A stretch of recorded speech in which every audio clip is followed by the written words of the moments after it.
Malheureusement, malgré le fait qu'il est l'un des maréchaux qui ait le plus mouillé le maillot dans l'affaire espagnole, il ne sera pas nommé roi d'Espagne comme il l'ambitionnait. À la place, c'est le frère de Napoléon, Joseph, qui le devient. Ce qui met en rage Murat, qui ambitionnait de devenir ce monarque.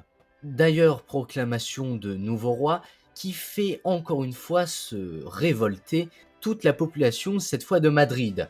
La fameuse révolte des Dos de Mayo qui est finalement réprimée dans le sang par Murat.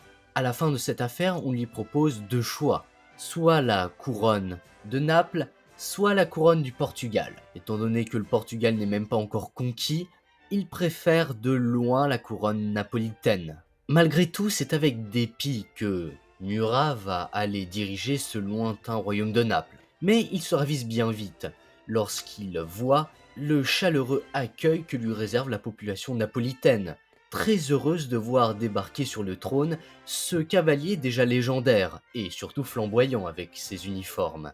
Malgré tout, Murat doit abandonner une bonne partie de ses titres et de ses rentes, même s'il maintient tout de même son bâton de maréchal d'Empire.